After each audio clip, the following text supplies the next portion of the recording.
Let's discuss the Kiely Rodni case. I've shared this photo a few times and I've never really zoomed in to kind of show you guys what I wanted to show on this photo.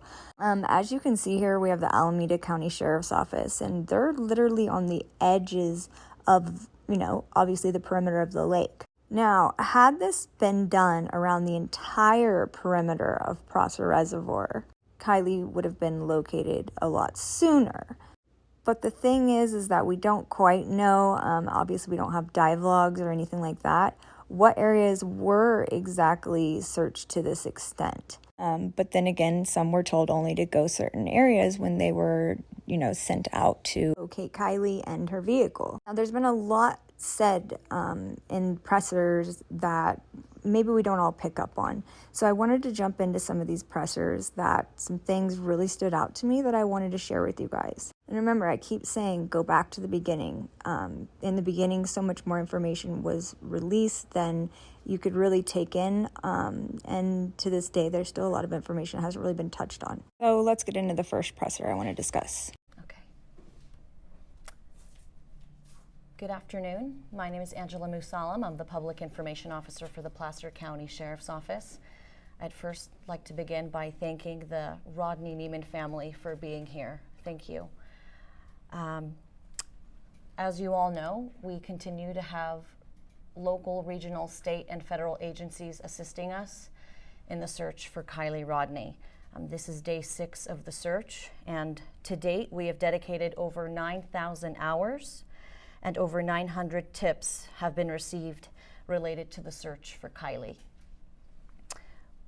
We'd like to mention that the Tahoe Truckee community has been extremely helpful to us during our search and our investigation, but we'd like to encourage everybody to please continue to notify the Sheriff's Office anytime you feel like you have a tip or any information that may help lead us to Kiely.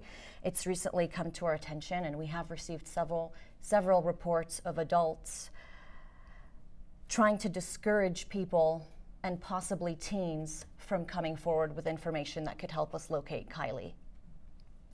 So we'd like to remind everybody again, our interest is in not arresting any individuals, prosecuting any individuals, or holding them accountable for any underage drinking or illicit drug activity that did occur, that we know occurred at the Prosser Family Campground Friday evening. Our sole purpose in this investigation and search is to bring Kiely home to her family, and we need the community's help. We're here to support the community. As we mentioned earlier, we have set up an online portal where people can submit photos and videos that they believe may help lead us to Kiely. That service and that option is anonymous. You don't have to enter your phone number, and you don't have to enter your email address or your name. This is a strictly confidential, anonymous way for us to receive photos and videos from the Prosser Family Campground party that may assist us in locating Kiely and her vehicle. In addition to that, we want to remind everybody that we have an online email portal set up and our tip line. All of this information can be found on our social media accounts in our latest press release that went out just a few hours ago. We've created a link tree to condense all of the options available to the community and the public who would like to help us with any tips or leads that they may have. Again, we'd like to thank you for continuing the coverage in our search and efforts to locate Kiely. And again, we'd like to thank the Rodni-Neiman family for being here. We'll open it up for questions. Of the 900 tips that you've received, are they mostly from this area? How far out would they be from if they're from out of this area? We've received tips from across the country, and we continue to. And at this point, our detectives are not discounting anything. Every possibility, every option is being explored currently as we continue to try to learn where Kiely may be and where her vehicle is located. Have the tips slowed down at all 6 days later? Are they still coming in at a steady rate? No, tips have not slowed down. We have tips pouring in every hour, and we have all of our detectives rapidly looking through each and every single one of them and trying to exhaust each and every single lead. Unfortunately, most leads have not panned out and have not been fruitful, but we are not discouraged. And again, we're really urging anybody in this community and beyond who may have been at this party to please, if they have video or photos from this party, to please upload them to our anonymous online portal. We are very interested in seeing these photos and videos. And you're saying that some people may have been persuading maybe students or young teens to not come forward in fear of some sort of consequences. Can you explain that dynamic a little bit? So we've received reports from adults around the community who we understand are dissuading people from coming forward. And that impedes our investigation. We want to find Kiely. We want to bring Kiely home to her family. And if people are out there telling people who may have valuable information to not come forward, that's an issue. Again, we're not here to arrest anybody and hold them accountable for underage drinking and drug usage. That's not our interest right now. That won't be our interest in this case. Our sole mission is to bring Kiely home to her family, and that's what we want everybody to understand. We've been saying this from day one. It's now day 6. Are those adults going to be held accountable for impeding within the information being brought to you? Potentially, if we can prove that this is actually happening. Remember, these are just reports that we're receiving. If there is solid evidence, we'll have to pursue it. That's also our job. But again, right now, our sole focus and our only focus is to bring Kiely home. Are those reports coming out of our community? Yes. Within the North Lake Tahoe Truckee area? Yes. Thank you. As far as search efforts or maybe interviews that you guys have conducted from yesterday to today, has anything new panned out or new information to share? There's no new information to share, but we will say that each day our detectives and our search and rescue crews do continue to search different areas, and they continue to interview new people, and they continue to develop new leads that need to be followed up on.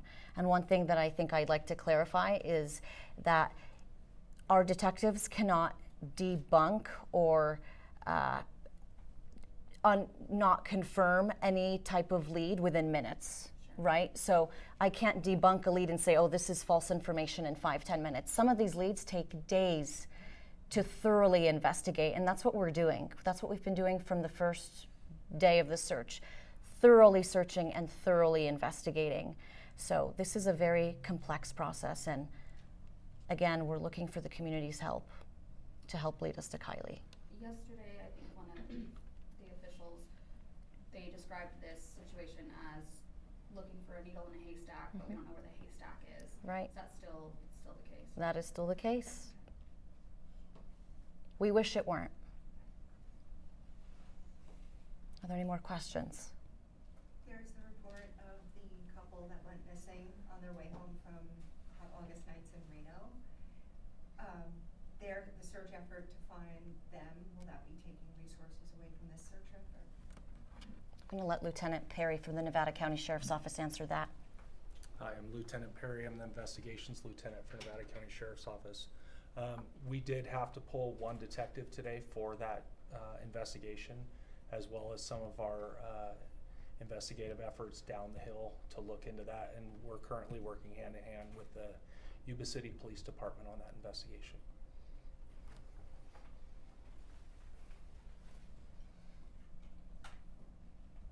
Thank you so much. This concludes the press conference.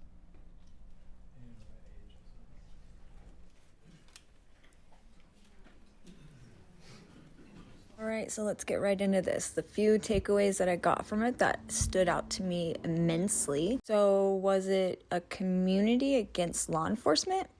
because you have adults telling kids not to talk, not to share information.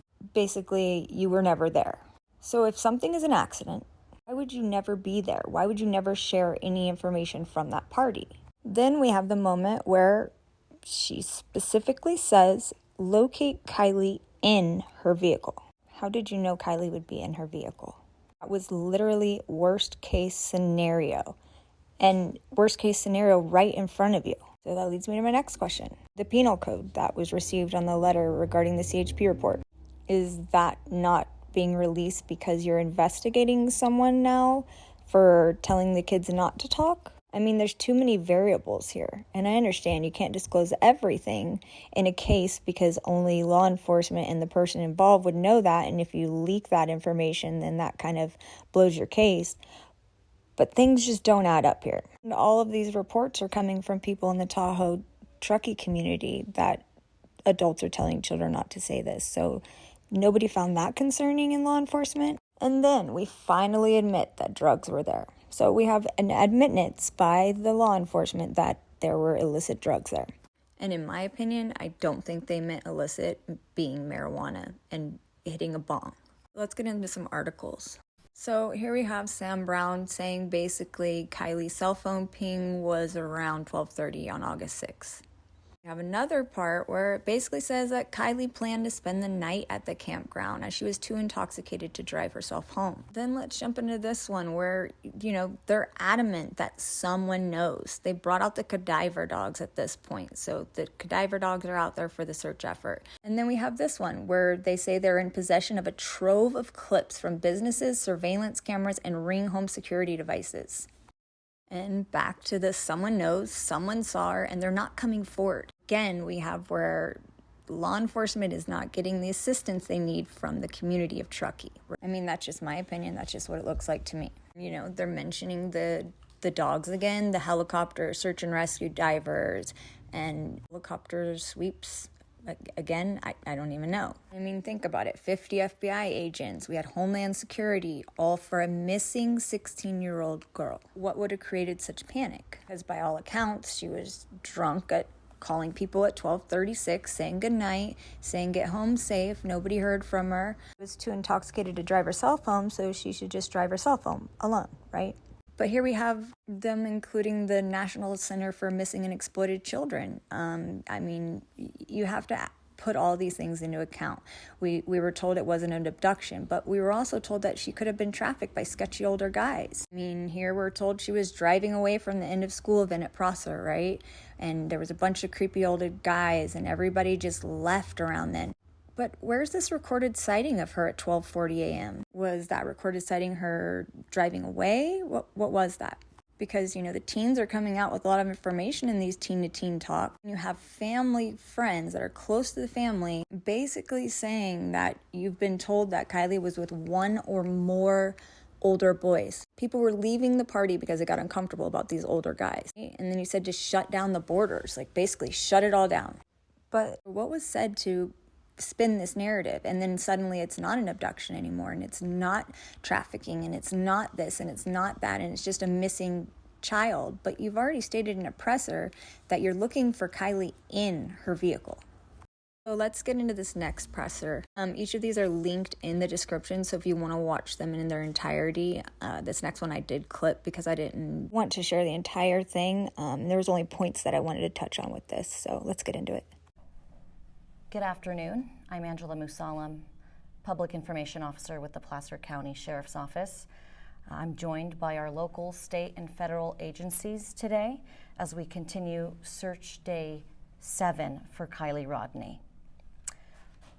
To date, we've dedicated over 9,000 man-hours for the search for Kiely. We've ramped up our search for the weekend. Today, we have over 200 search and rescuers, including searchers by air and searchers in the water. Our detectives and FBI agents continue to sort through and comb through over 1,000 leads that we've received up until today from the beginning of this search. Yesterday, there was a potential burial site that was located near the campground. It was located by a search and rescue ground team Kiely's family was notified of the potential development. The FBI responded to secure the scene yesterday and was accompanied by the Placer and Nevada County Sheriff's Offices. FBI agents investigated the site through early this morning and recovered the remains of a dog. Let me be clear. One mission and one goal, and that is to find 16-year-old Kiely Rodni. We will not be holding a community meeting tonight. There's a concert, we understand, to support Kiely's family happening at the Truckee Regional Park from 1 to 4 p.m. We'd like to remind everybody we have set up multiple ways for people to We've set up The ping for the data points and everything were near the water. It's hard to tell an exact pinpoint or anything like that, but just as much on land as it was on water. That's what I was told, is that it was near the water and searches took place near that vicinity. Are those going to continue? Yeah, today we have 226 searchers. Pretty astronomical number. So my takeaways from that video, in one day they'd received over 100 more tips. This is showing that the tips are consistently coming in. Now the second big takeaway from this is the fact that Kiely's last phone ping was just as much in water as it was on land. So the bush area looks pretty promising to me because that area would have been mostly underwater at that time, in my opinion. And my final takeaway from this is, why did the FBI secure the scene for a dog that was buried at Prosser Reservoir? But it didn't seem that they secured the scene for where Kiely was located in the rear of her vehicle. So that's a bit confusing, as I don't personally feel like that location was ever treated as if it could have been a crime scene. It was treated as if it was an accident. But let's end this with the post from the Lost Trail Lodge after Kiely went missing. It clearly states that Kiely was last seen at a party in Prosser, just north of Truckee, at 1:30 a.m. in the morning. So I hope you guys are doing well. Let me know your thoughts on this.